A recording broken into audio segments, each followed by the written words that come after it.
My name is Carol Lynn Williams, and I am a 42-year-old former emergency room nurse from Minneapolis, Minnesota. The story I am about to share with you is not something I ever imagined telling.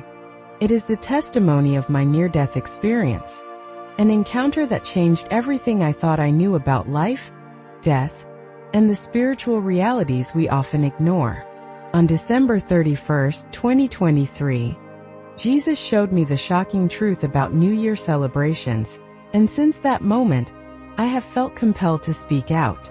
That night began like any other chaotic New Year's Eve shift in the ER.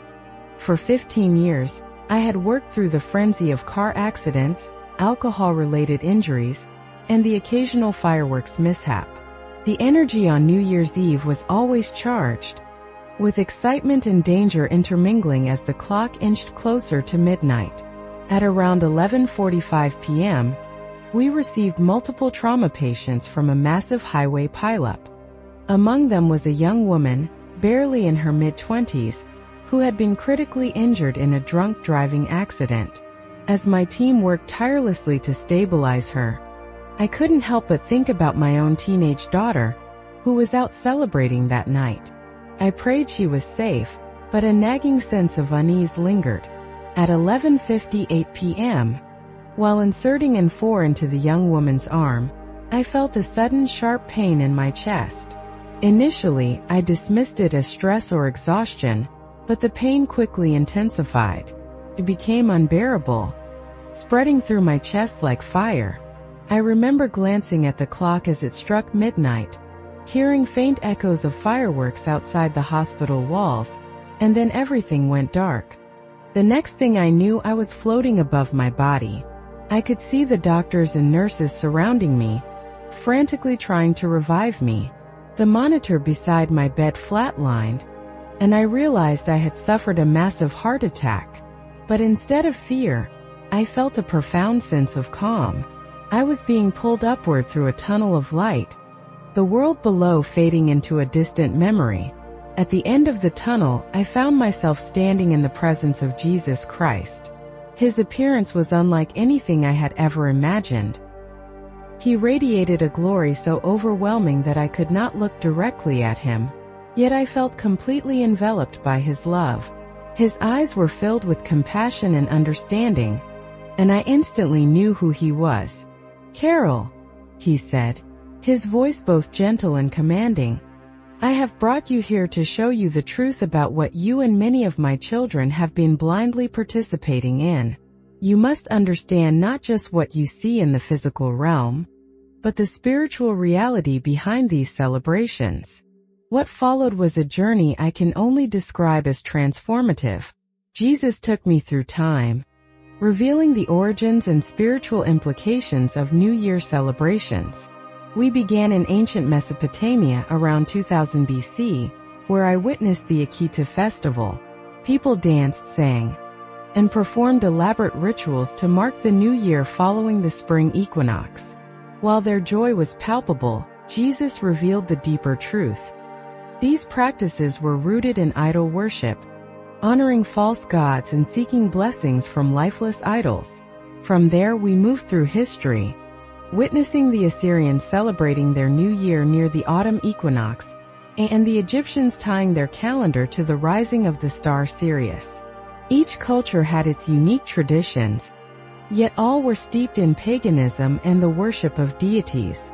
I saw the Greeks and Romans incorporating similar rituals, with the Romans honoring Janus, the two-faced god of beginnings and endings. Jesus explained how these practices, though seemingly harmless, drew people away from the worship of the one true God. "Watch how my people have been deceived through the ages," Jesus said, his tone tinged with sorrow. He showed me how these ancient traditions persisted, evolving into the celebrations we recognize today.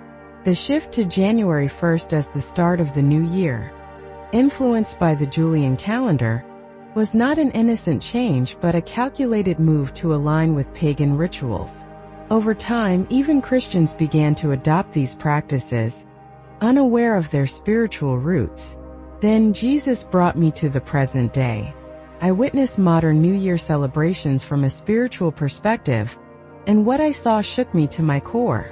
In the physical realm, it seemed like ordinary festivities, people laughing, cheering, and counting down to midnight. But in the spiritual realm, I saw demons actively participating, manipulating events to bring destruction. At one party, I saw a Christian father persuaded by a demon to have one more drink. That seemingly small choice would lead to a fatal car crash on his way home. At another gathering, a demon encouraged flirtations between two married individuals, planting the seeds of infidelity. Even in Christian homes where families gathered to pray at midnight, dark spirits lingered, feeding off the energy of the celebrations. The most harrowing part came when Jesus took me to a place he called the Chambers of Consequences in hell. There I saw pastors, church leaders, and ordinary Christians suffering for their participation in these celebrations. A pastor who had dismissed concerns about New Year's pagan origins as legalistic was now forced to witness the spiritual damage his indifference had caused. Jesus quoted Hosea 4 verse 6. "My people perish for lack of knowledge." He explained that ignorance was no excuse.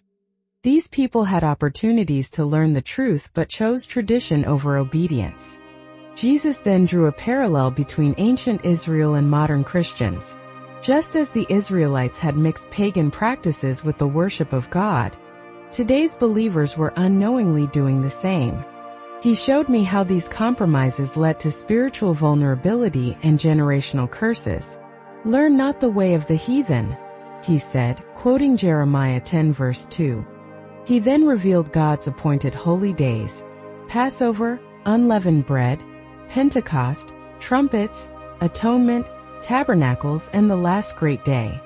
Each of these days carried profound spiritual significance, yet they had been overshadowed by man-made traditions. My people say they want revival, but how can I pour out my spirit when they cling to pagan practices? Jesus asked, his voice filled with sorrow. Finally, Jesus showed me hope. He revealed what happens when people repent and turn away from these traditions. Generational curses were broken, spiritual clarity was restored, and families experienced divine protection. "Tell them the truth," Jesus commanded. "The time for ignorance is over." As I returned to my body, gasping for air, the clock read 12:15 a.m., January 1, 2024. I had been clinically dead for 15 minutes, but the revelations I received during those moments will remain with me forever. Since that night, my life has changed in every way.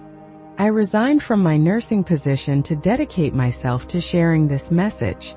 While some people have embraced it, others have rejected it outright, especially church leaders who view it as too radical. But I cannot stay silent. The stakes are too high. This is not just about New Year celebrations. It's about choosing between God's ways and man's traditions. Jesus said, "You shall know the truth, and the truth shall make you free." The choice is yours. Choose wisely, for the spiritual battle is real, and its consequences are eternal.